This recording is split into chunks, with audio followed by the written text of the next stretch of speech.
Mari kita berdoa. Bapa di surga, terima kasih kami kembali mendapatkan kesempatan dan kebebasan untuk membaca, mendengar, mempelajari, merenungkan sebagian firman Tuhan. Kami sekali lagi mohon supaya Engkau hadir di sini maupun di rumah setiap peserta. Dan tolong Tuhan pimpin arahkan berkati acara firman ini, penyampaiannya maupun penerimaannya. Dan tolong hamba mudah menyampaikan, berikan kekuatan, jasmani, pikiran, khususnya suara, berikan pengurapan, berikan kata-kata, supaya seluruh firman disampaikan dengan baik, dengan benar, dan dengan sejelas-jelasnya. Dan lengkapi bungkus dengan kuasaan pekerjaan rohmu, supaya jangan semua itu keluar dan kembali dengan sia-sia, tetapi tertanam, tumbuh, berbuah dalam kehidupan kami untuk kemuliaan nama Tuhan. Tolong kami semua dalam mendengar Tuhan, berikan keterbukaan dalam hati kami. Berikan konsentrasi dari awal sampai akhir. Berikan terang sehingga kami mengerti. Dan telah kami mengerti, berikan kami ketundukan terhadap firman. Yang belum percaya bisa percaya. Yang sudah percaya bila bisa ditumbuhkan, dikuatkan, dan bahkan menjadi pemberita dari firman ini. Setan pasti bekerja, kuatkan semua kami Tuhan. Terima kasih Bapa, berfirmanlah kami siap untuk mendengar. Dalam nama Yesus kami berdoa. Amin.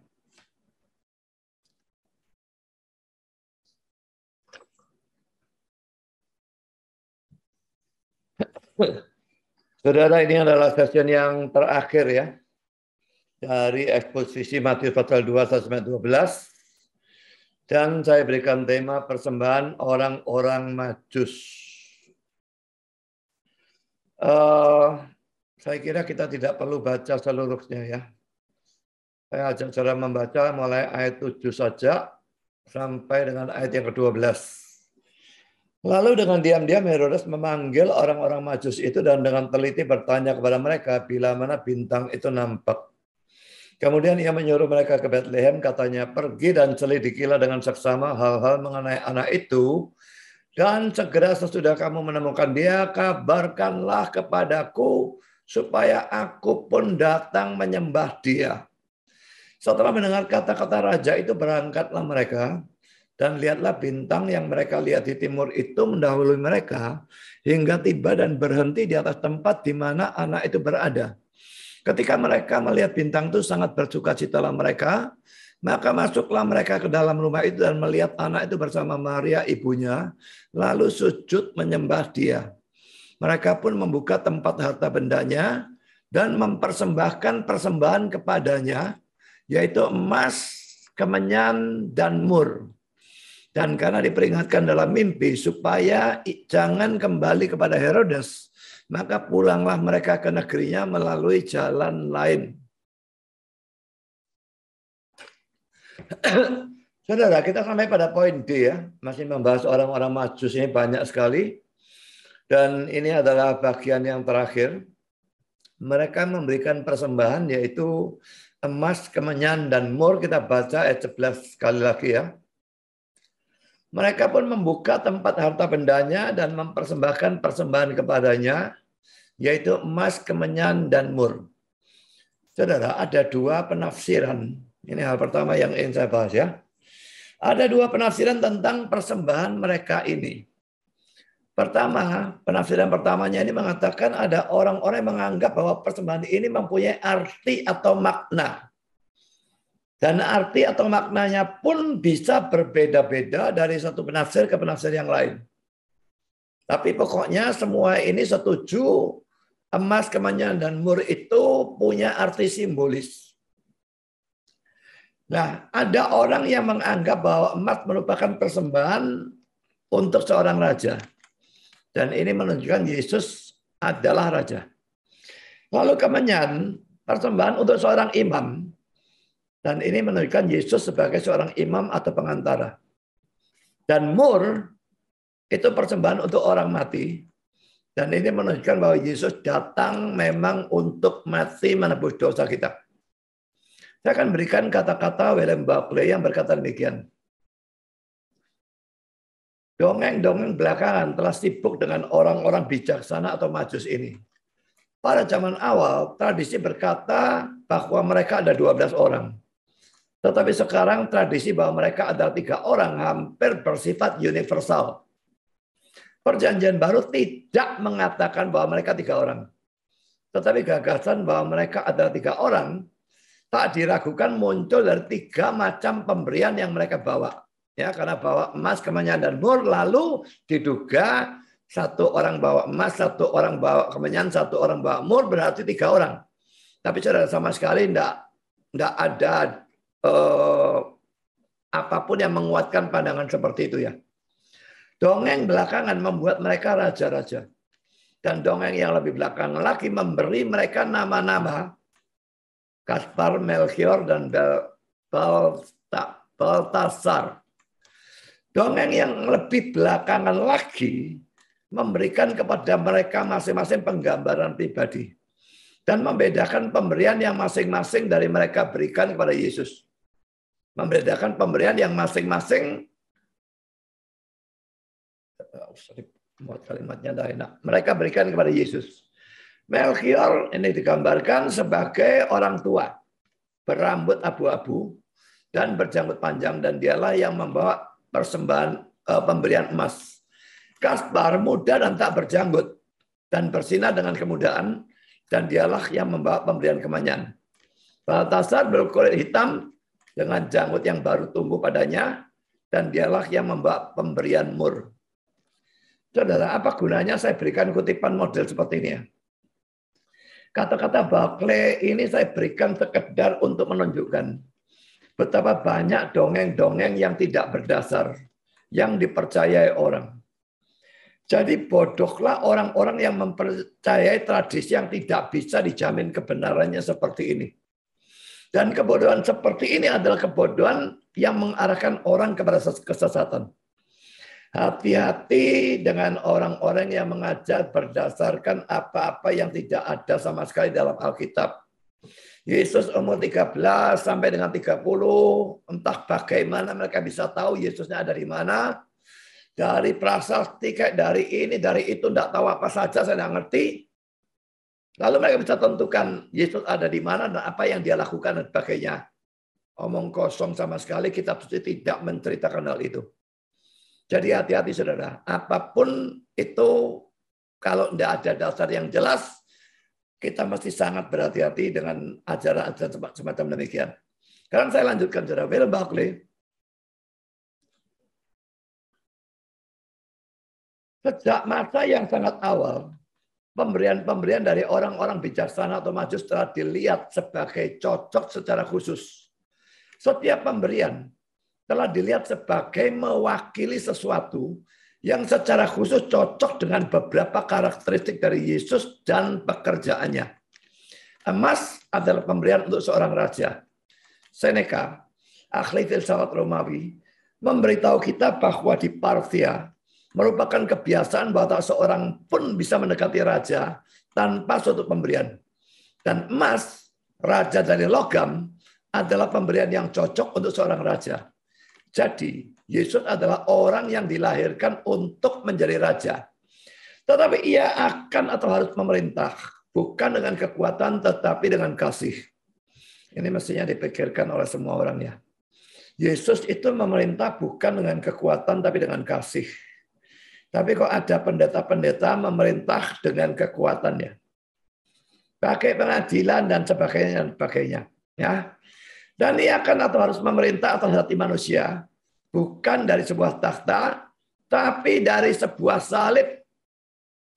Kita melakukan dengan baik kalau kita mengingat bahwa Yesus Kristus adalah Raja. Kita tidak pernah bisa menemui Yesus pada tingkat atau derajat yang sama. Jadi kalau kita datang pada dia, kita tuh tingkatnya rendah, dia tinggi ya.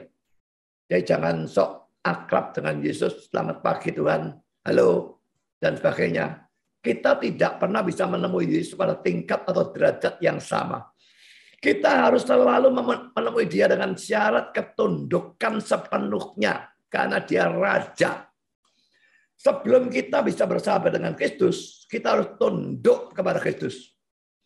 Jadi ini poin pertama tentang emas yang dihubungkan dengan Raja. Sekarang poin kedua. Kemenyan adalah pemberian untuk seorang imam. di dalam ibadah atau penyembahan bait suci dan pada korban-korban bait suci. Minyak wangi kemenyan yang manis digunakan. Fungsi dari seorang imam adalah pembuka jalan kepada Allah untuk laki-laki dan perempuan. Kata bahasa Latin untuk imam adalah pontifex, yang berarti seorang pembangun jembatan. Saudara, kalau saudara melihat pendeta pakai toga, lalu ada stola dan sebagainya, itu sering ada, bisa lihat jari saya ya, huruf seperti huruf P, lalu ada huruf seperti huruf X, dan itu kadang-kadang ada juga di mimbar dan sebagainya. Ada dua teori tentang dua huruf itu ya. Ada yang mengatakan PX itu huruf pertama dan terakhir dari kata pontifex ini, yang berarti seorang pembangun jembatan. Tapi ada yang mengartikannya dari sudut pandang bahasa Yunani, dianggap huruf besar ya. Yang huruf X itu adalah huruf Yunani chi. Dan yang huruf seperti P itu adalah huruf besar dari huruf Yunani rho. Jadi itu adalah dua huruf pertama dari kata Yunani Christos yang lalu diterjemahkan Kristus. Jadi itu sedikit penjelasan dengan hal ini ya. Kalau pontifex berarti dia pengantar. Kalau dari Yunani maka simbol itu berarti Kristus. Saya lanjutkan saudara. Imam adalah orang yang membangun sebuah jembatan antara manusia dengan Allah. Itu adalah apa yang Yesus lakukan. Ia membuka jalan kepada Allah. Ia membuatnya mungkin bagi kita untuk masuk ke dalam kehadiran Allah. Sekarang kita masuk dalam poin yang ketiga. Mur adalah pemberian untuk seseorang yang akan mati. Mur digunakan untuk membalsem mayat dari orang mati. Yesus datang ke dalam dunia untuk mati. Yesus datang ke dalam dunia untuk hidup bagi orang laki-laki dan perempuan. Dan pada akhirnya untuk mati bagi mereka. Ia datang untuk memberi untuk kita hidupnya dan kematiannya. Emas untuk seorang raja. Kemenyan untuk seorang imam. Mur untuk seseorang yang akan mati. Ini adalah pemberian-pemberian dari orang-orang bijaksana atau majus. Dan bahkan di tempat kelahiran Kristus, mereka meramalkan bahwa ia akan atau harus menjadi raja yang benar, imam besar yang sempurna, dan pada akhirnya juru selamat yang tertinggi dari dunia.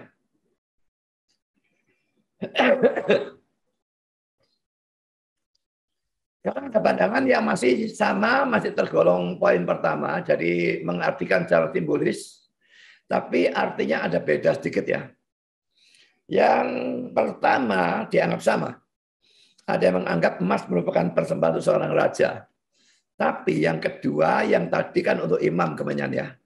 Sekarang ini beda. Merupakan persembahan untuk Allah.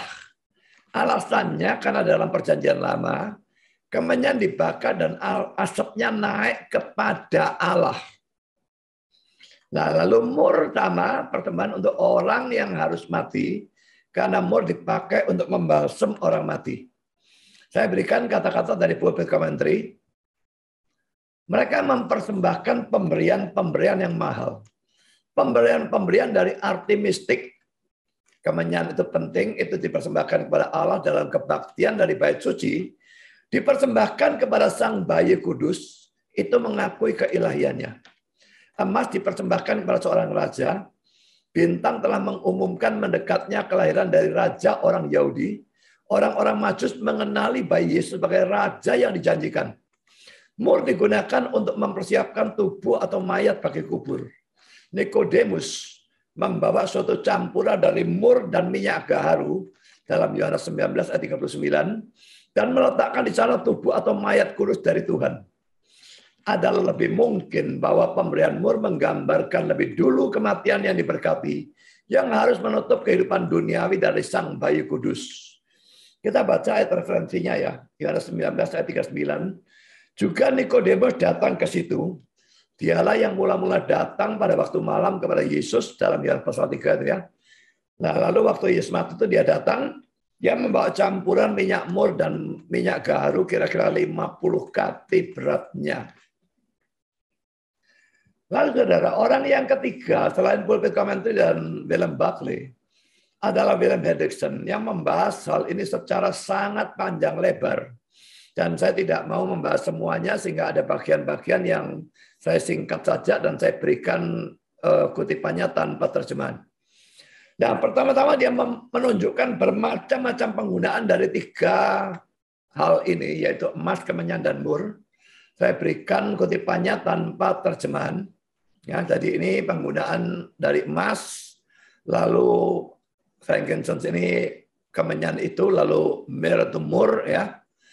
Saya tidak menganggap ini sebagai hal penting dan karena itu saya hanya memberikan kutipan dari William Buckley di atas tanpa memberikan terjemahan. Tapi lanjutannya ini penting dan ini saya terjemahkan. William Hendrickson berkata demikian. Daftar dari bermacam-macam penggunaan ini agak tidak lengkap. Seperti konkordansi manapun akan tunjukkan. Tetapi itu meneguhkan pokok yang harus diperhatikan, yaitu bahwa menurut kitab suci, baik PL dan PB, masing-masing dari tiga pemberian yang dibawa orang-orang Majus memberikan lebih dari satu tujuan.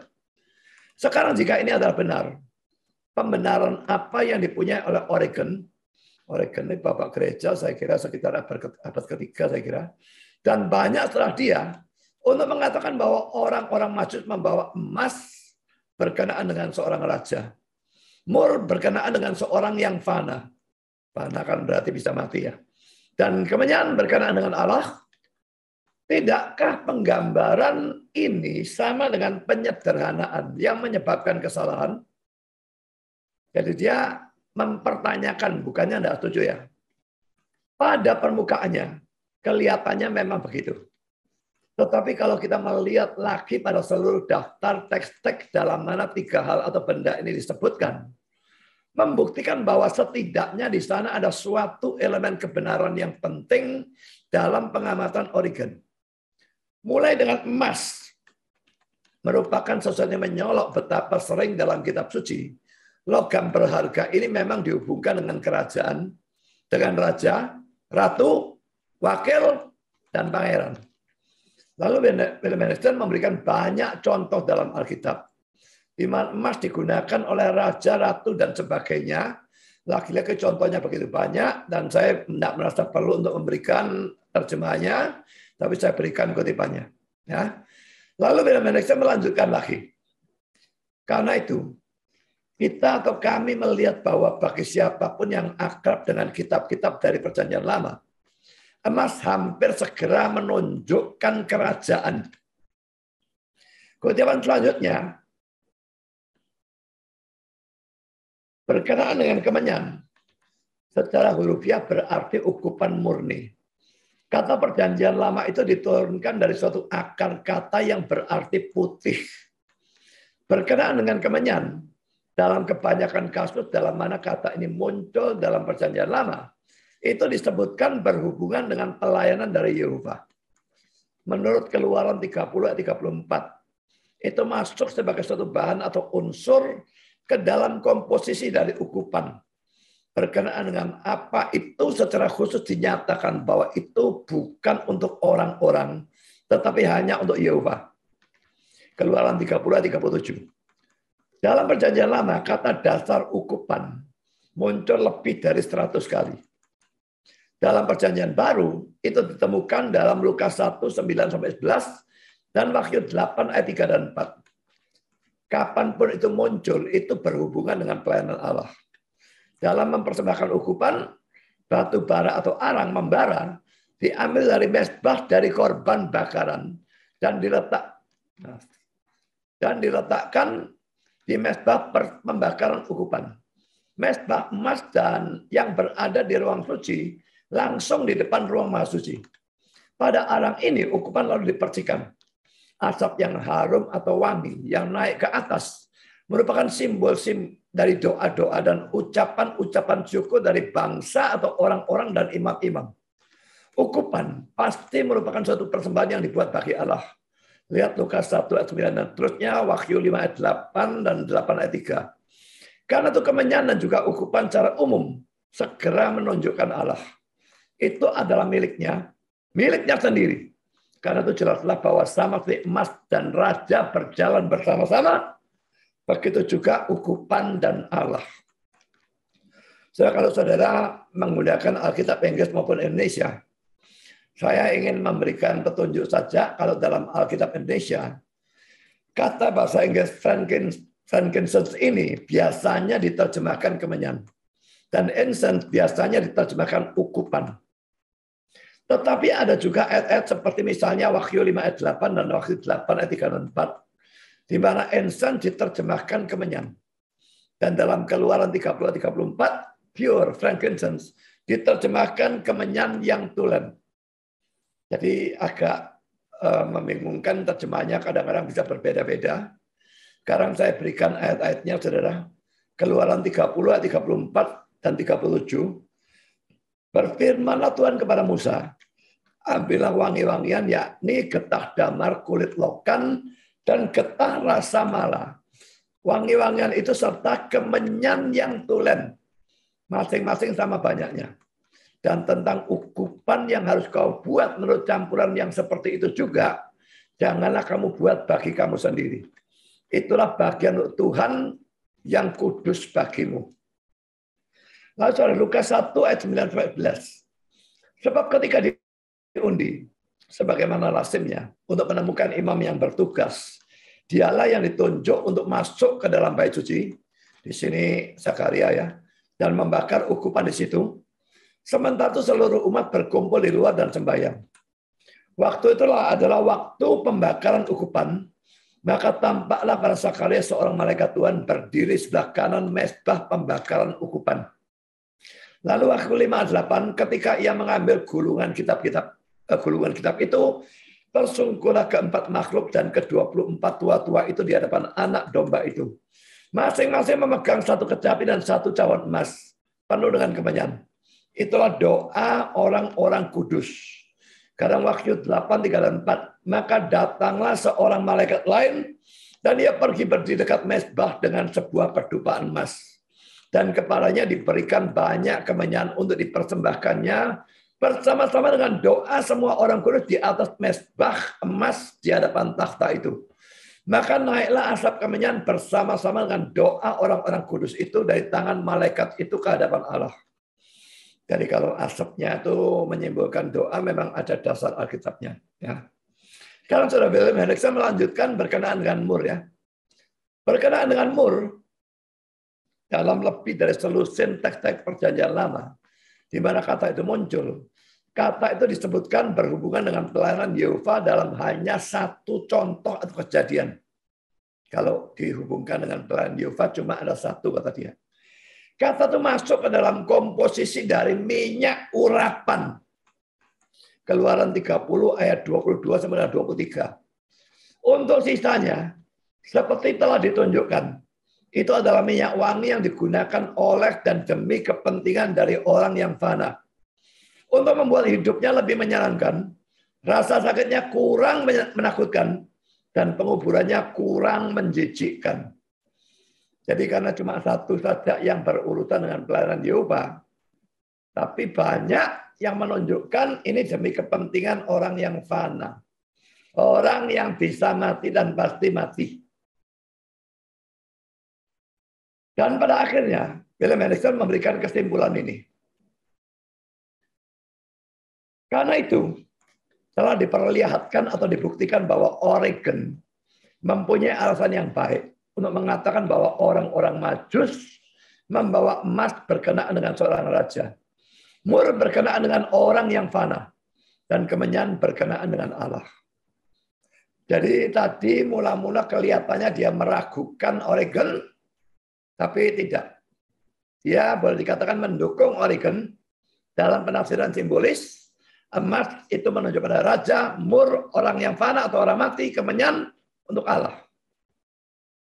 Dan Yesus memang adalah Allah. Sekarang William Hendriksen mengatakan lagi, orang-orang penting ini bukan hanya meniarapkan diri mereka sendiri atau menyembah di hadapannya, tetapi memberi dia pemberian-pemberian yang bukan hanya mahal, tetapi juga pasti cocok. Emas, karena ia dari dulu sampai sekarang, memang adalah seorang raja. Ya, Raja atas segala raja dan Tuhan atas segala Tuhan. Kemenyan, karena ia memang adalah Allah. Kepenuhan dari kealahan tinggal dalam dia. Dan Mur, karena ia juga adalah manusia, ditentukan untuk kematian. Dan ini oleh pilihannya sendiri. Berapa banyak dari ini orang-orang bijaksana atau Majus itu mengertinya? Kami tidak tahu. Jadi emas diarahkan pada raja, kemenyan pada Allah, dan Mur untuk orang mati dan sebagainya. Apakah orang Majus sendiri mengerti pada waktu itu? Dan apakah mereka memaksudkan seperti itu? Tidak tahu. Ini tafsiran orang-orang zaman sekarang. Tapi orang Majusnya tahu berapa? Tidak tahu. Apakah mereka tahu atau tidak tahu? Kita tidak tahu. Cukuplah untuk mengatakan bahwa kedatangan mereka, penyembahan yang mereka berikan, dan pemberian-pemberian yang mereka persembahkan, bisa diterima dalam pandangan Allah. Sesuatu yang menyenangkan kalau kita memberi dan pemberian kita diterima oleh Allah. Jadi, emas merupakan persembahan yang cocok bagi seorang raja. Kemenyan ini dua kemungkinan. Cocok bagi Allah kalau itu dari sudut William Hendrickson dan Pulpit Commentary. Atau bagi imam kalau menurut William Buckley. Dan Mur merupakan persembahan yang cocok bagi orang mati. Yesus memang raja. Yang kedua, Yesus memang Allah. Dan dia memang imam. Dan yang ketiga, dia memang datang untuk mati. Jadi ini persembahan yang cocok.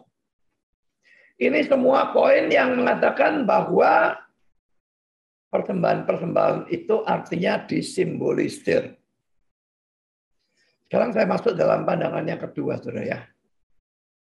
Kebanyakan penafsir, jadi mayoritas ada di sini, bukan di yang atas.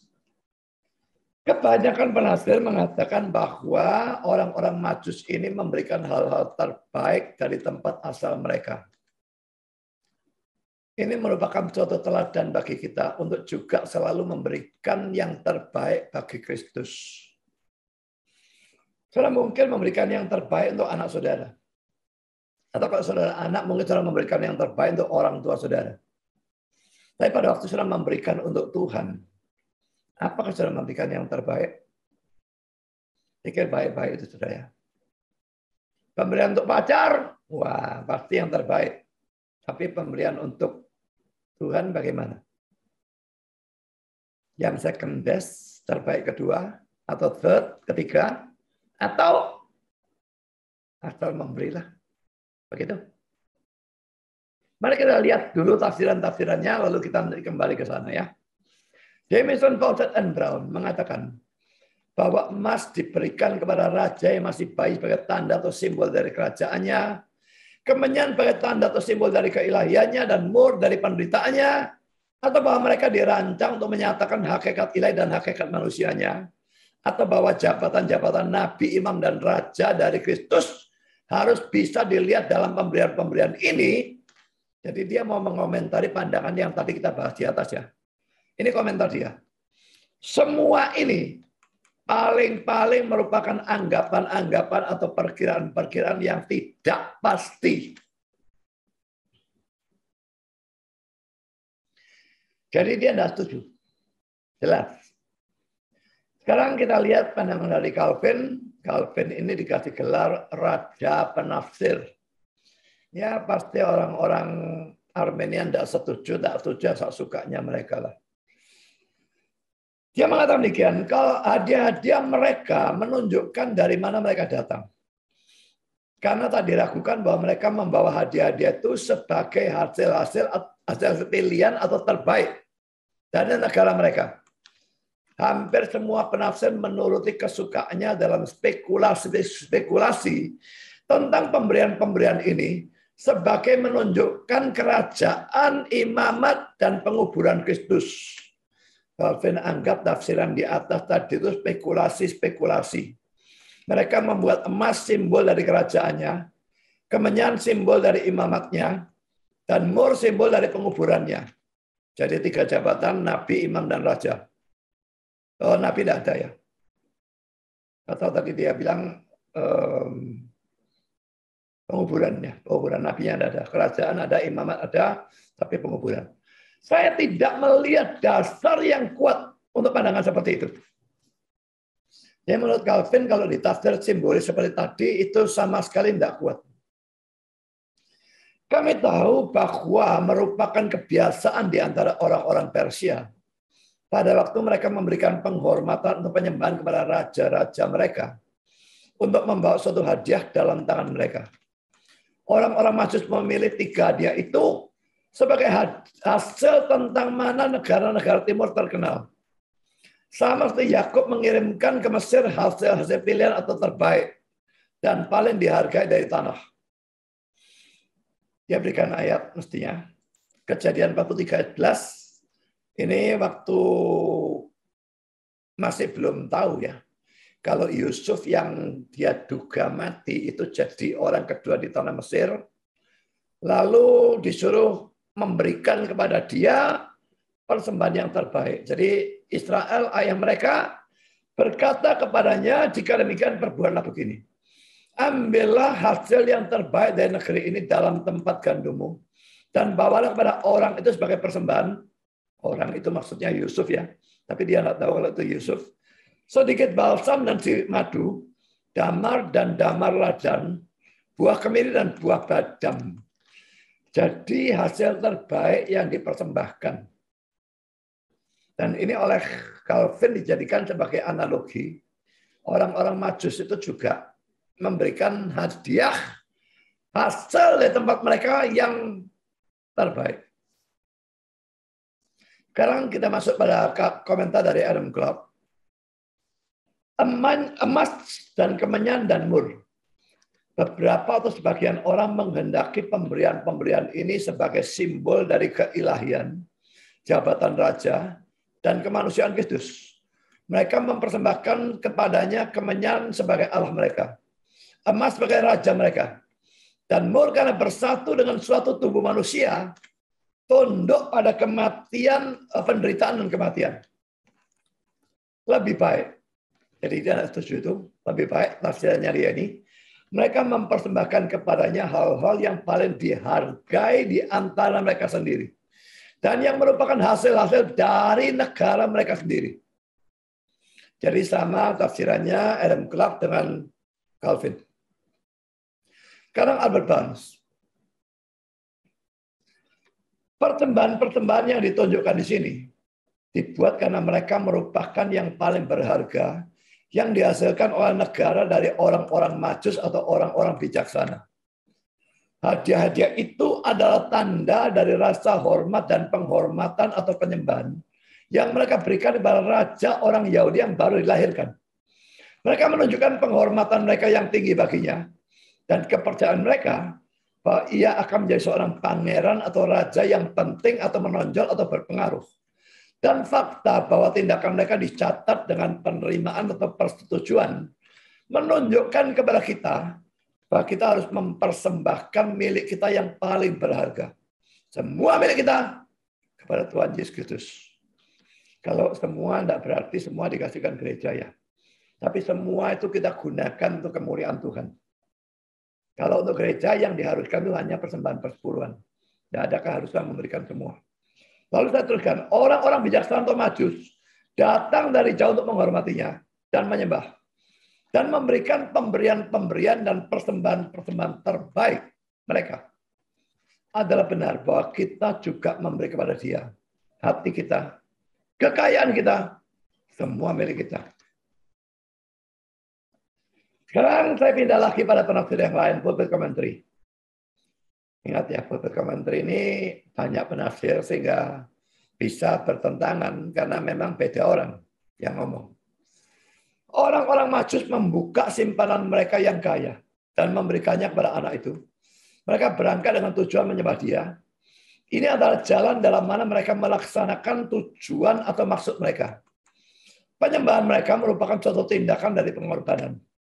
Merupakan sesuatu yang tidak layak untuk mencari Kristus hanya demi hal-hal baik yang kita harapkan untuk dapatkan bagi diri kita sendiri. Saudara, ini banyak loh saudara ya. Orang seperti ini jelas salah ya. Tapi orang cari Kristus kelihatannya. Percaya Kristus, ikut Kristus, tapi tujuannya cuma mendapatkan hal-hal baik yang dia harapkan dia dapatkan bagi diri sendiri. Kasarnya ikut Kristus, melayani Kristus, motivasinya egois. Kalau ada hal yang sederhana ya, ada orang itu yang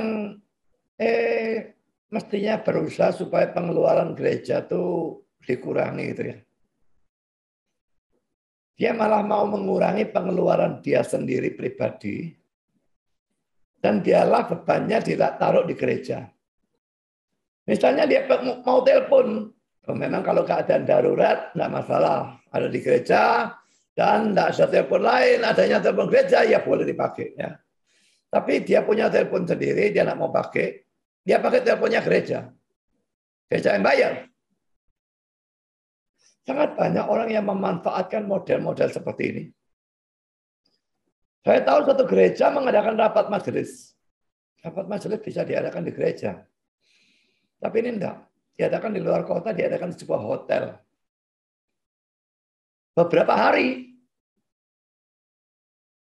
Dan makan minum hotel ditanggung biaya gereja. Kok mirip-mirip sama DPR. Dan lagi, mereka diizinkan membawa seluruh keluarga mereka. Tidur di hotel itu, makan dan sebagainya, semua ditanggung gereja. Ini penyalahgunaan model begini ini hanya mungkin muncul dari orang-orang egois yang tidak punya beban untuk memuliakan Tuhan. Tapi maunya justru mendapatkan keuntungan dari mereka ikut gereja itu. Ini sampah seperti ini mestinya dibuang ke dalam neraka.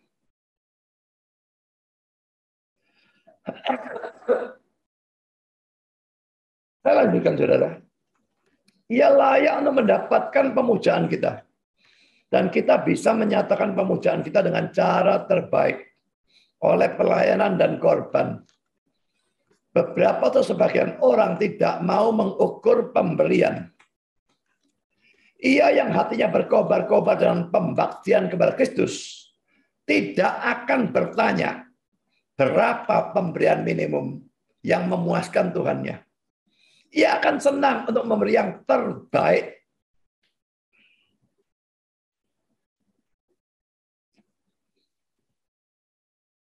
Saudara, kalau memberi selalu tanya pemberian minimum. Kalau saya tanya saya jawab 10%. Maka cara memberikan pemberian minimum itu sudah bagus. Ada orang yang minimumnya saja tidak mau beri kok. Banyak itu. Seandainya semua orang Kristen memberikan persembahan persepuluhan, gereja pasti tidak kekurangan dana. Mendirikan gereja dan sebagainya gampang sekali. Membantu kasus-kasus seperti Patrick Smith dan sebagainya gampang sekali. Seandainya semua orang Kristen memberikan persepuluhan. Tapi kenyataannya, saudara, yang memberikan itu hanya sebagian kecil. Ada yang memberikan 5%, 3%, 1%. Dan orang-orang pelit ini mengaku dirinya Kristen. Kalau penafsir ini, saudara, orang memberikan pemberian minimum, itu sudah dia anggap salah. Apalagi kalau orang memberikan kurang dari minimum. Bertobat paling akhir dompetnya. Mungkin belum pernah bertobat. Jadi kalau saudara memang hatinya berkobar-kobar. Kasih yang semula dan sebagainya. Pembaktian kepada Kristus. Itu tidak akan terlalu banyak perhitungan. Kalau orang Jawa bilang ejil. Berapa ya? Misalnya, Saudara punya penghasilan 1.450.000 misalnya. Duit hitung betul-betul 10%, 145.000. Ya, secara strict ya tidak salah. Cuma ini begitu perhitungannya. Kenapa tidak dibulatkan 145.000 toh?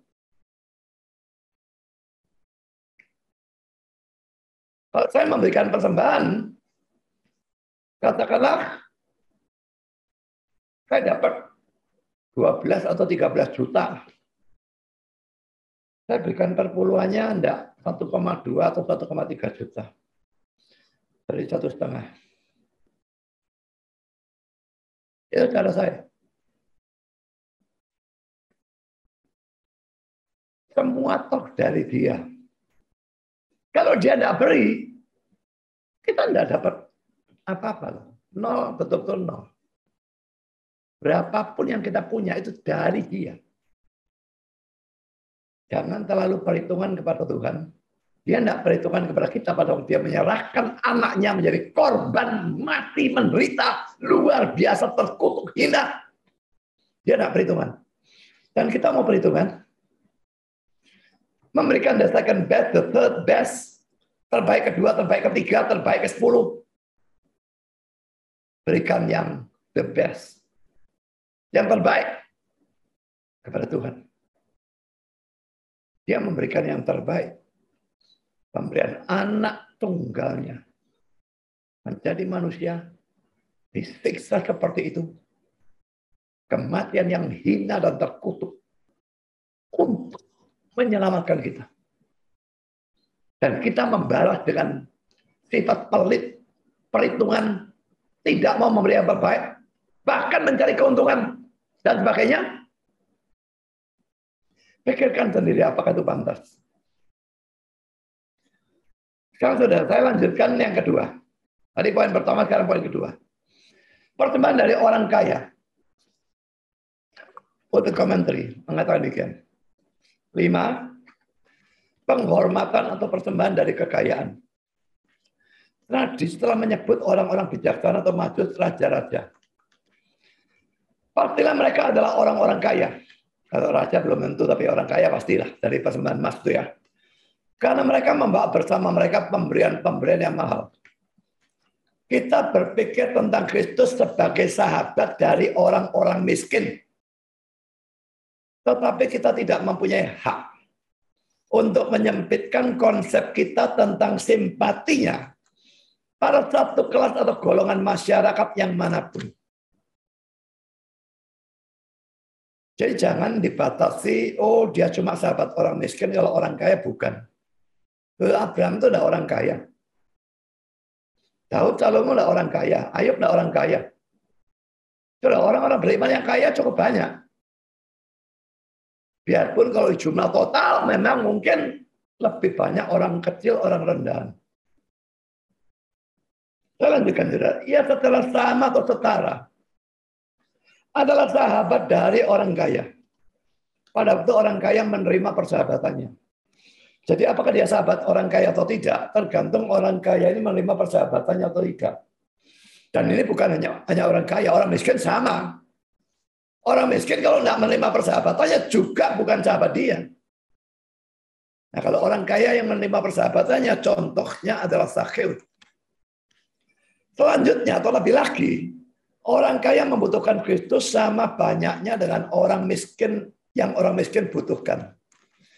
Jangan kira karena ada kekayaan tidak peduli berapa triliun. Lalu dia butuh kepada Kristusnya ini berkurang. Tidak berkurang belas. Kalau tidak bahkan bertambah. Karena makin kaya biasanya lebih gampang untuk berbuat dosa yang tidak karu-karuan. Jadi saudara kaya atau miskin, saudara membutuhkan Kristus sama banyaknya sebetulnya. Dan kalau saudara tidak punya Kristus sebagai juru selamat atau penebus, saudara akan berakhir di neraka di mana saudara akan menyesal selama-lamanya tanpa ada gunanya. Kalau mau datang kepada Kristus, datanglah sekarang. Jangan tunda. Kekayaan saudara tidak menolong. Demikian juga kemiskinan saudara. Jadi bukannya karena Tuhan lihat, oh sudah miskin selama di dunia, kasihanlah di kehidupan selanjutnya masukkan surga. Lazarus dan orang kaya itu Lazarusnya masuk surga bukan karena dia miskin, dan orang kaya masuk neraka bukan karena dia kaya. Iman dan tidak beriman itu yang menentukan masuk surga atau neraka. Saya lanjutkan, orang kaya juga mempunyai hak memberikan kepadanya dari kekayaan mereka. Dan orang kaya seharusnya memberikan lebih banyak. Diberi banyak, dituntut banyak. Orang miskin dalam pengumpulan dana untuk Batik Smith itu saya sudah katakan biarpun bisanya memberi 50.000, 25.000, enggak apa-apa berikan. Memang kalau di bawah 10.000 enggak bisa transfer, saudara.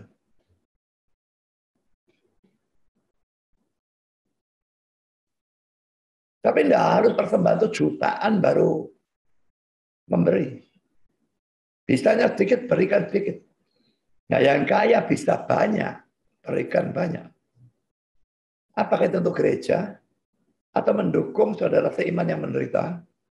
Hamba Tuhan yang kena kasus, nanti saya bicarakan lagi satu kasus lagi, hamba Tuhan kena kasus lagi. Dalam pengumuman saja. Karena poin yang ketiga, apakah orang orang-orang Majus memberikan emas dalam jumlah banyak, sehingga membuat Yesus atau ya dengan Maria dan Yusuf itu menjadi kaya sejak kelahiran Yesus? Mari kita lihat ayat ini ya. Lukas 2:24, dan untuk mempersembahkan korban menurut apa yang difirmankan dalam hukum Tuhan, yaitu sepasang burung tekukur atau 2 ekor anak burung merpati. Saya kira saya sudah membahas ini ya, tetapi saya di sini memberikan tafsiran dari Calvin tentang ayat ini.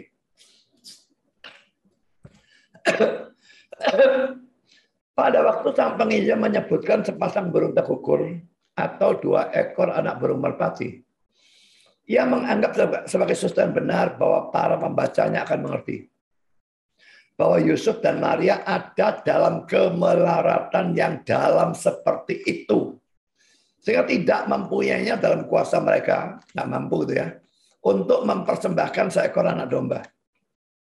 Karena mestinya anak domba 1, burung 1.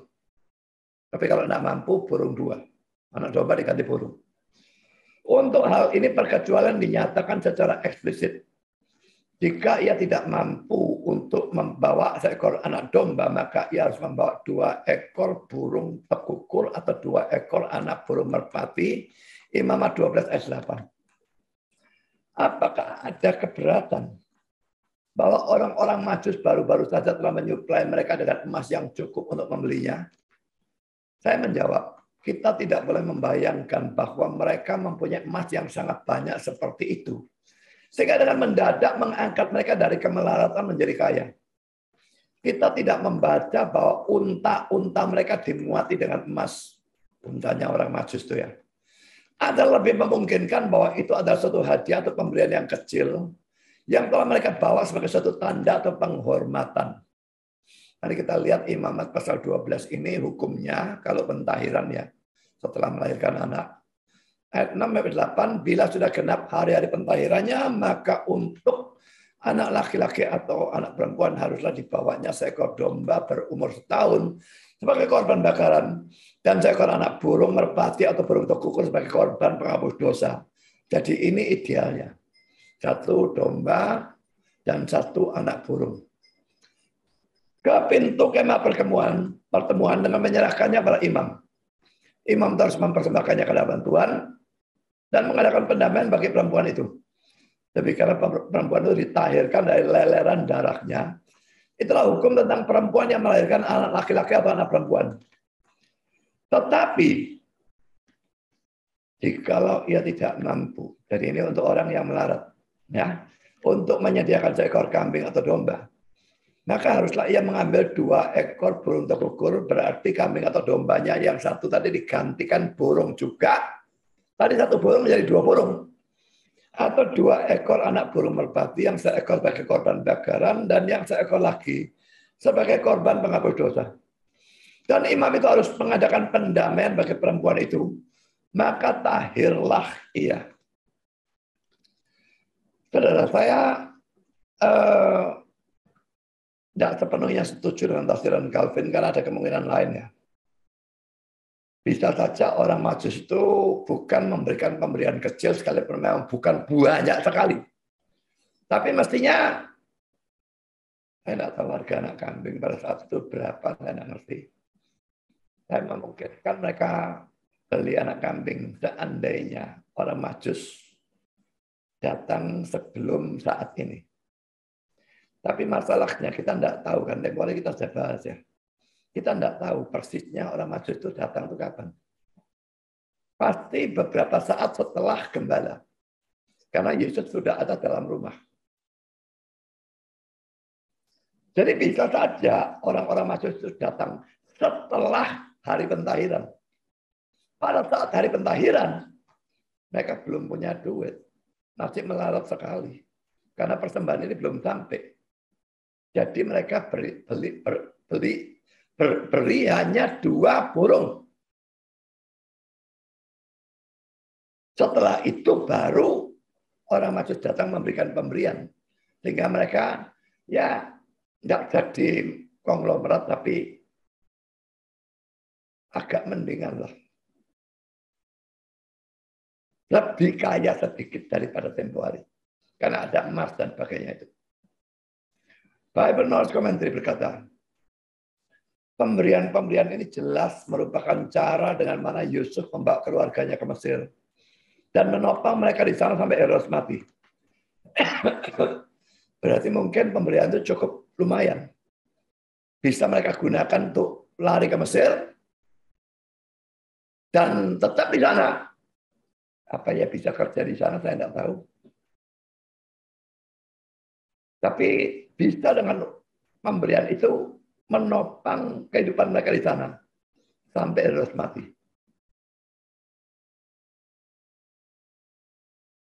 Jadi pemberian itu dikatakan kecil, sangat kecil oleh Calvin, sangat belum tentu ya. Mereka mestinya orang kaya. Apalagi kalau dugaan bahwa mereka itu raja benar, ya pasti saja pemberian yang besar. Tapi memang tidak ada alasan pasti menunjukkan bahwa mereka raja. Sekarang yang ketiga, saudara. Orang-orang Majus tidak kembali pada Herodes. Tapi pulang melalui jalan lain. Tadinya kan Herodes itu sudah wanti-wanti ya. Sudah berikan apa ya pesan itu ya. Kalau sudah ketemu, tolong selidiki dengan sesama, beritahu aku. Aku pun akan datang menyembah dia. Biarpun tidak ditulis, tapi saya rasa orang-orang Majus itu menjanjikan hal itu. Karena Yesus juga mau, si Herodes juga mau menyembah Yesus kok. Masa mereka tidak mau janjikan untuk beri petunjuk? Tapi saudara, dalam ayat 12, mereka batal memberikan petunjuk. Karena apa? Karena diperingatkan dalam mimpi oleh Tuhan. Kita baca 12 ya. Dan karena diperingatkan dalam mimpi, supaya jangan kembali kepada Herodes. Maka pulanglah mereka ke negerinya melalui jalan lain. Bethlehem tidak kembali ke Yerusalem. Tapi mereka pergi melalui jalan lain, entah jalan mana, pulang. Mereka tidak menepati janjinya kepada Herodes. Karena peringatan dalam mimpi itu. Orang tidak perlu menepati janji kalau ternyata tadi waktu perjanjian itu yang pihak sana dusta. Dia bilang mau juga pergi ke sana, mau menyembah, ternyata mau membunuh. Lah, perjanjian aku akan beritahu didasarkan atas dusta mereka. Maka tidak perlu ditepati janji seperti itu. Karena mari kita soroti sebentar ya. Poin A, mereka diperingati dalam mimpi oleh Allah untuk tidak kembali pada Herodes maupun pada orang-orang Yerusalem. Orang-orang yang tidak layak mendapat laporan mereka tentang Kristus. Yang sebetulnya bisa mereka lihat dengan mata mereka sendiri. Bisa ikut ke sana dan lihat. Tapi mereka tidak mau, tidak layak. Tetapi yang mereka tidak mau melihatnya. Mereka pulang melalui jalan lain ke negerinya untuk memberitakan kabar baik ini kepada orang-orang senegara mereka. Memang dari tulis dalam Alkitab. Tapi saudara, orang percaya sukacita menemukan juru selamat. Itu sukar bisa tidak memberitakan Injil. Bisa kepingin tapi masih takut itu bisa. Tapi kalau tidak ada keinginan bless, itu tidak masuk akal. Saudara tahu bahwa saudara dulunya mestinya masuk neraka. Lalu saya menemukan, atau lebih tepat ditemukan oleh Sang Juru Selamat. Dan dengan percaya dia sudah tahu, saya yakin sudah masuk surga. Dan saudara tidak kepingin beritakan itu pada orang-orang lain, keluarga, teman, dan siapapun orang yang saudara cintai. Sekalipun sudah tahu mereka tidak percaya Kristus dan mereka bakal masuk neraka, saudara biarkan saja. Saya tidak percaya saudara Kristen. Jadi hal seperti ini. Kesimpulan yang harus diambil dari seluruh Alkitab. Saya percaya orang-orang Mazmus betul-betul beriman. Bersukacita mereka menemukan Yesus itu ada. Dan mereka sujud, mereka berikan persembahan. Pulang pun pasti sukacita karena misi mereka mencari saat ketemu Sang Mesias, Sang Raja. Bagaimana mungkin mereka bisa tidak memberitakan Injil di sana? Yang di sini tadi sudah tahu kok mereka kok. Tidak ada respon. Ini kelompok yang tidak perlu lah. Jadi sangat lebih penting. Dari sini nanti toh akan ada penginjilan. Yang di sana siapa yang injil? Tugas mereka.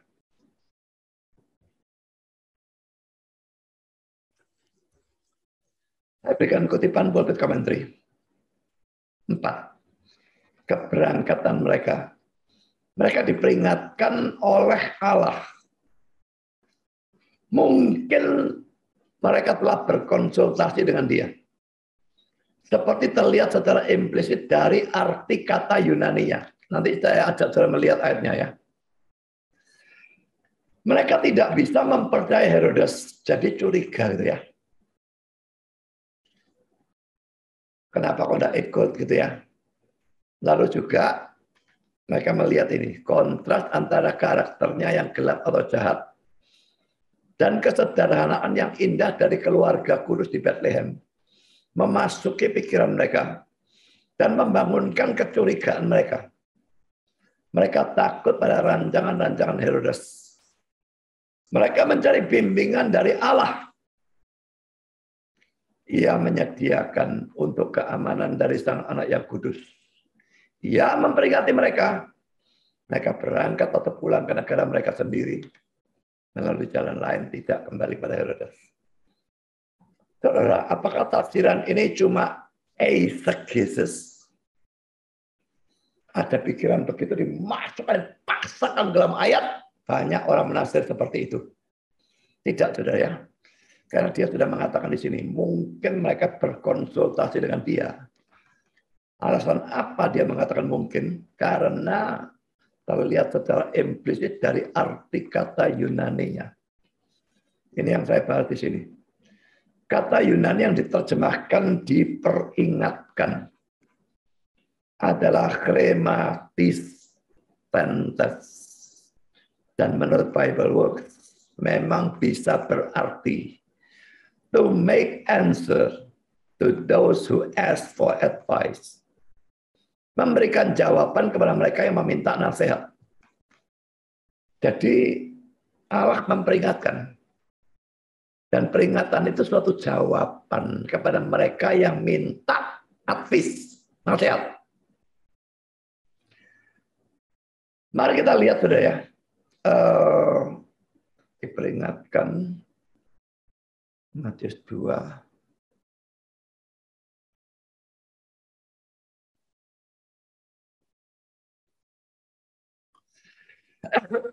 Diperingatkan itu dalam King James, being warned of God.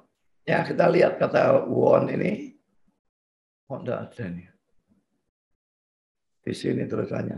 Coba yang NASB. Ya, krematizo. To make answer. Ya. Ini ya, katanya krematis pantas ini ya.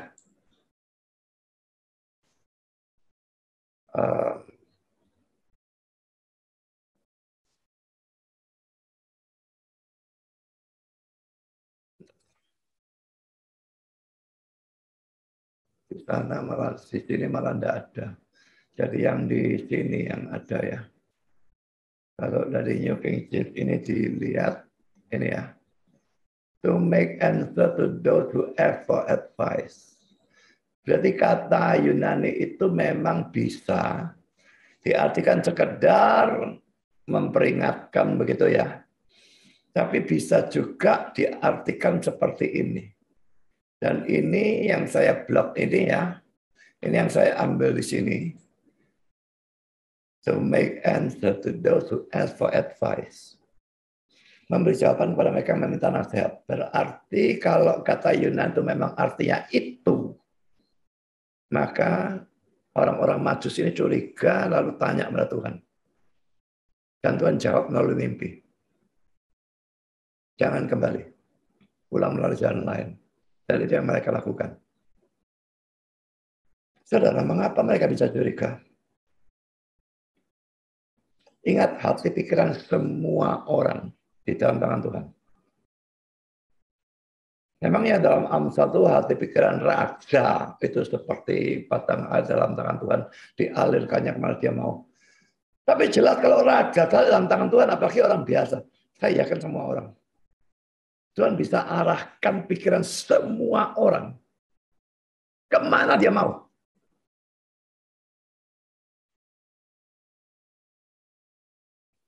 Kita tidak tahu Andi Simon ini mau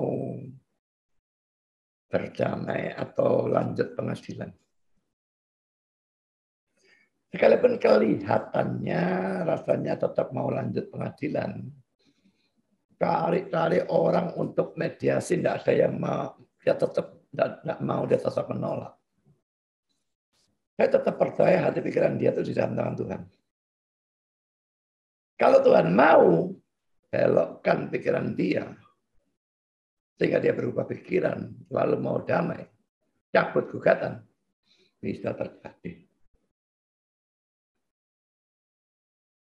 Kalau tidak mau, ya itu nanti urutan dia dengan Tuhan. Tapi saya yakin, saudara, hati pikiran semua orang di dalam tangan Tuhan. Dan orang-orang Majus ini juga. Sehingga mereka bisa mikir, curiga. Lalu mereka tanya. Memang harus diakui semua ini tafsiran. Makanya dia pulpit commentary mengatakan mungkin. Ya. Dari kata Yunani-nya mungkin. Tapi kata Yunani itu tetap bisa diartikan cuma memberikan peringatan. Jadi ini penafsiran. Ini cuma mungkin, belum pasti. Bisa salah. Kalau salah berarti ya sudah mereka tanpa curiga, tanpa apa. Tapi Tuhan intervensi untuk melindungi Yesus. Tidak boleh, belum waktunya mati. Masih bayi kok mati gimana? Harus dia pelayanan dulu. Dan pakainya dan matinya harus melalui kematian disalib. Untuk menebus dosa. Memang Yesus datang untuk mati, tapi bukan mati sebagai bayi. Belum saatnya, jauh. Belum saatnya, Tuhan hindarkan itu. Kalau belum waktunya kita tidak bisa mati. Sudah bom nuklir diledakkan di sebelah kita. Kita tidak mati. Tidak tahu bagaimana Tuhan melindungi. Tuhan bisa melindungi. Tapi kalau kita sudah waktunya mati, aneh sudah tidak perlu nek. Kepleset sedikit, buang, mati.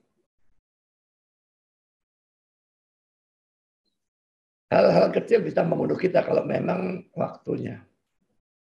Hal besar apapun tidak bisa membunuh kita kalau memang belum waktunya. Jadi saudara, Itu cuma kemungkinan ya. Mereka curiga, minta bimbingan, Tuhan bimbing mereka untuk pulang ke negara mereka melalui jalan lain. Kalau William Hendriksen berkata demikian, seringkali sukar bagi orang-orang jujur untuk mengerti orang-orang munafik. Orang jujur mengerti orang munafik itu sukar. Saya nggak muji diri saya sendiri, tapi saya tergolong orang jujur, tergolong tulus itulah. Polos sekali, ngomong apa adanya. Dan saya melihat orang-orang yang munafik, yang kerjanya berpolitik, dusta, fitnah, seenaknya sendiri, saya nggak habis pikir, saudara. Tapi sebaliknya sama, saudara. Orang yang suka manipulasi, orang yang suka bohong, orang yang suka fitnah, dan sebagainya, nggak bisa ngerti juga orang jujur dan polos dan sebagainya. Dan mereka ketawai hal itu. Orang-orang GBIA itu pernah ketawai video saya yang tentang masturbasi. Tonton sendiri videonya. Saya ngomong apa adanya. Kalau saya juga lakukan itu.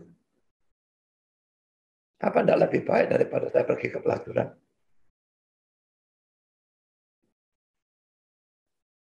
Mengingat saya tidak punya istri.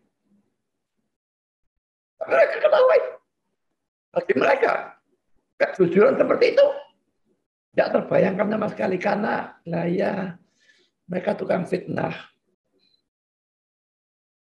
Sudah belenda sudah. Dulu waktu saya katakan mereka tukang fitnah, di Facebook masih tidak ada orang yang mengikuti jejak saya, maki-maki mereka sebagai pemfitnah. Tapi sekarang sudah hampir semua orang-orang reform dan sebagainya tahu mereka ini memang tukang fitnah, tukang dusta, bolak-balik kebenaran dan sebagainya. Jadi yang jujur tidak bisa mengerti yang pendusta dan sebaliknya pendusta tidak bisa mengerti yang jujur. Dan saya lanjutkan, saudara. Dan bagi orang-orang yang murah hati untuk mengerti rencana rahasia dari pencari diri sendiri. Kalau pencari diri sendiri kan egois. Orang yang murah hati tidak bisa ngerti orang egois. Dan orang egois tidak bisa ngerti orang murah hati. Dulu di Malang, saudara, saya pernah kos di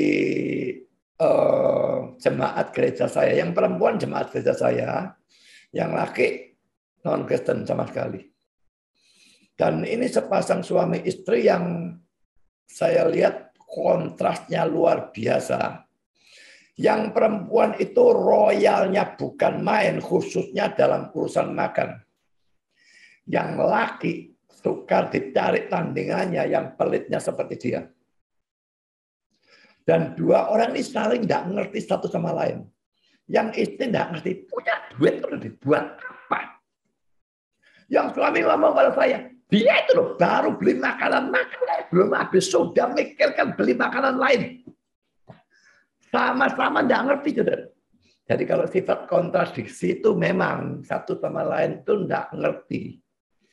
Makanya kalau saya memberikan counseling untuk orang-orang yang mau menikah, saya selalu peringatkan bukan sifat yang berbeda, tapi sifat yang betul-betul kontradiksi 180 derajat. Itu membahayakan. Karena sama-sama tidak ngerti, lalu jadi sumber gegeran. Maka tidaklah mengherankan bahwa orang-orang Majusi telah gagal untuk melihat apa yang sebetulnya Herodes rencanakan. Pada waktu ia berkata, laporkan kepadaku supaya aku juga bisa datang dan menyembah dia. Tetapi sekalipun mata dari orang-orang bijaksana untuk Majusi tidak cukup tajam untuk menembus penyamaran atau kepura-puraan sang raja, di hadapan Allah tidak ada apapun yang tersembunyi. Ibrani 4 ayat 13. Ia tidak mau bencana apapun menimpa orang-orang Majus. Bisa-bisa ini pro Yesus ini dibunuh juga nanti. Bukan cuma Yesusnya dibunuh, mereka juga dibunuh. Juga ia tidak mau kehidupan atau nyawa anaknya diambil sebelum ia menyelesaikan pekerjaan yang bapaknya berikan kepadanya untuk dilakukan. Jadi orang-orang Majus harus diperingatkan. Dan demikian juga Yusuf. Yusuf diperingatkan supaya ngungsi. Karena Herodes telah mati, ganti dengan anaknya yang tidak kalah kejamnya. Ayat 13. Dalam setiap kasus peringatan datang selama suatu mimpi atau melalui mimpi. Gitu ya. Mari kita lihat ayatnya Ibrani 4:13. Dan tidak ada suatu makhluk pun yang tersembunyi di hadapannya. Sebab kalau suatu telanjang dan terbuka di depan mata dia, yang kepadanya kita harus memberikan pertanggungan jawab. Orang-orang masuk tidak ngerti Herodes mungkin. Wih, bagus sekali raja ini juga mau datang. Raja nyembah raja. Mungkin mereka memuji. Mungkin. Karena mereka tulus, mereka tidak mikir Herodes pendusta seperti itu. Tapi Tuhannya tetap nembus tak jeroannya Herodes.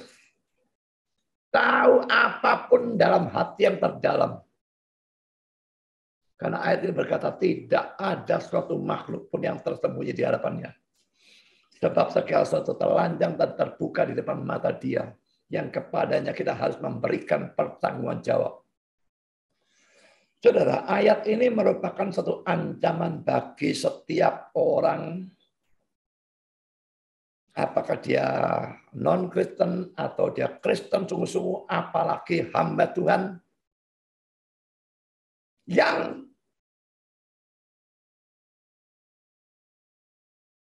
pintar sandiwara. Dan selalu sandiwara. Dan dusta ini itu. Sehingga orang melihat dia bagus. Dan saya kenal satu jago sandiwara seperti itu, jago manipulasi seperti itu. Nggak usah saya sebutkan namanya, nanti masuk pengadilan juga saya. Digugat juga. Ya. Dan banyak orang tidak percaya karena hebatnya orang ini sandiwara. Hebatnya orang ini manipulasi. Terlihat saleh bukan main. Padahal saya tahu. Orang ini bejat bukan main.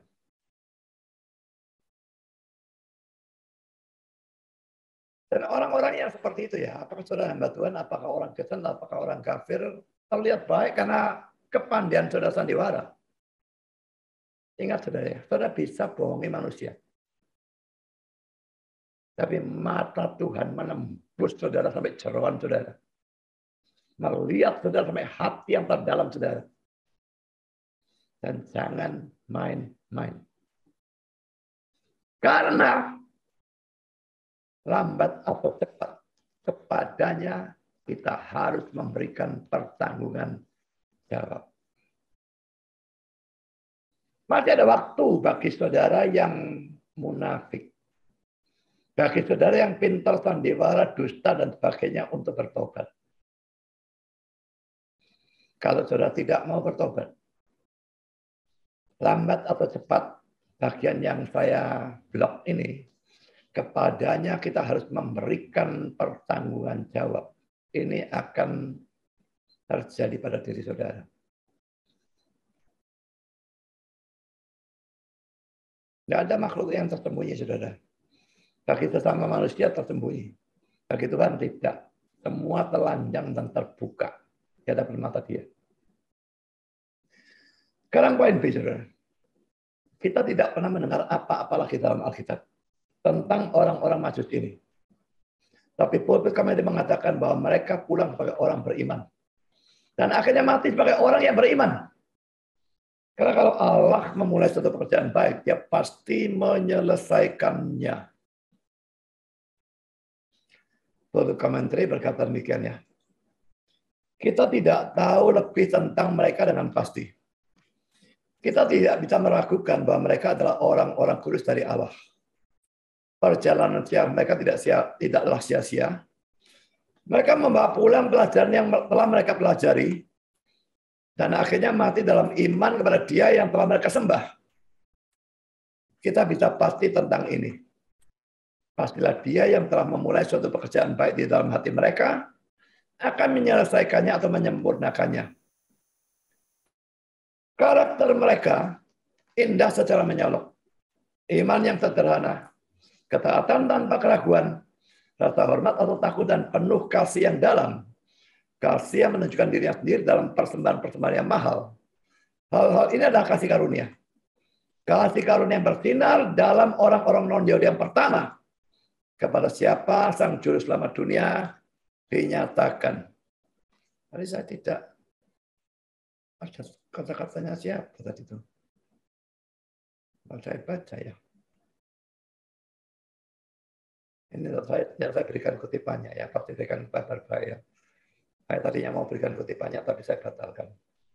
Ya, tapi saudara, yang ditekankan di sini adalah Allah sudah memulai pekerjaan baik dalam diri orang-orang Majus itu sampai mereka mau berjeripayah datang dari jauh, memberikan persembahan yang mahal dan sebagainya. Allah pasti menyempurnakan atau menyelesaikan pekerjaan yang baik yang Dia mulai dalam diri mereka.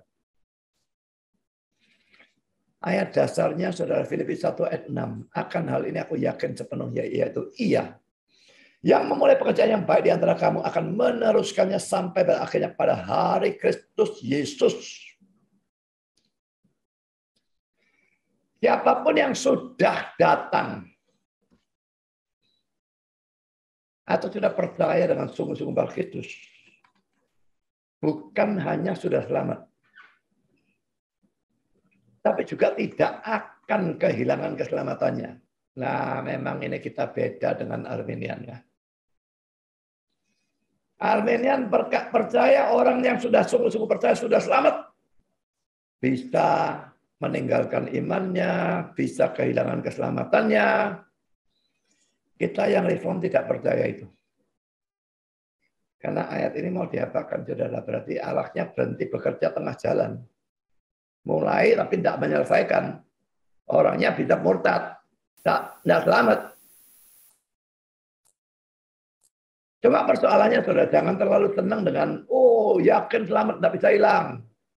Persoalannya, saudara sudah punya keselamatan itu atau belum? Kalau sudah datang dan percaya sungguh-sungguh pada Kristus itu sungguh-sungguh atau belum? Kalau sudah datang, baru kita boleh senang dengan doktrin keselamatan tidak bisa hilang. Tapi kalau belum, nah keselamatannya belum dapat, apanya yang hilang atau tidak hilang? Tidak perlu dipersoalkan, saudara. Saudara sudah sering kali merayakan Natal. Loh, kok saya bicara Natal ada apa? Ingat ya, ini 9 session ini kan eksposisi Matius 2, 1-12 dalam rangka Natal tempohari. Tapi saking banyaknya 9 session, ini sampai dari Februari. Tapi seluruhnya ini memang saya buat eksposisi dalam rangka Natal sebetulnya. Saudara sudah sering kali merayakan Natal. Tapi sudahkah saudara betul-betul datang atau percaya pada Kristus? Kalau belum, saudara belum punya keselamatan. Jangan senang atau tidak senang tentang keselamatan bisa hilang atau tidak bisa hilang. Tidak usah pedulikan itu. Jadi kalau belum datang sekarang sampai betul-betul dapat keselamatan, baru belajar urusan keselamatan tidak bisa hilang dan bersukacita. Karena Tuhan yang memulai, Dia akan menyelesaikannya sampai pada akhirnya. Kita tidak bisa kehilangan keselamatan kita. Maukah datang? Yang belum datang, cepat datang. Kalau Tuhan memanggil saat ini, jangan keraskan hatimu. Karena besok mungkin sudah terlambat. Tuhan memberkati saudara. Amin.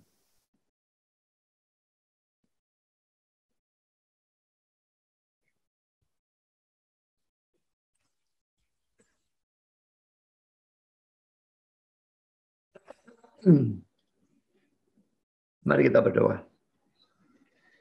Bapa di surga, terima kasih kami sudah boleh mendengar sebagian firman dan belajar dari orang-orang Majus itu, pembaktian mereka yang hebat, memberikan pemberian yang terbaik.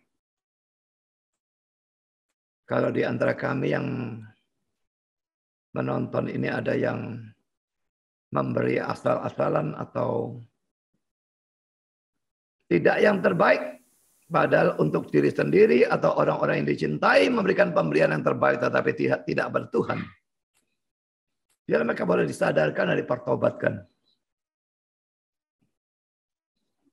Dan kami melihat betapa hebat penjagaanmu. Apakah terhadap orang Majus atau terhadap bayi Yesus. Tidak boleh mati sebelum waktunya. Dan engkau bisa menembus pikiran Herodes. Biarlah kami yang pendusta dan munafik disadarkan. Dan dipertobatkan. Dan biarlah kami yang seringkali takut akan bencana karena ada orang-orang berduit, orang-orang besar yang mengancam keselamatan kami. Selalu sadar dan percaya bahwa mati hidup kami tidak ada di tangan Tuhan. Tidak ada di tangan mereka, tetapi di tangan Tuhan. Bahkan pikiran dari orang-orang yang mengancam kami itu, kelihatannya kami ada di tangan mereka, tapi tidak. Karena pikiran mereka ada dalam tangan Tuhan juga. Dan bisa Tuhan arahkan kemanapun Tuhan kehendaki. Dan kami yang belum percaya, tolong Tuhan supaya kami bisa percaya sekarang juga. Dan yang sudah percaya, untuk yakin akan doktrin yang benar.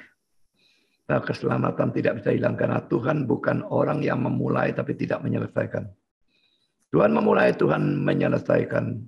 Dan karena itu keselamatan kami tidak mungkin hilang. Biar itu terus menyebabkan kami hidup dalam sukacita. Dan hidup untuk Tuhan. Yang begitu mengasihi kami. Terima kasih Bapa. Dalam nama Yesus kami berdoa. Amin.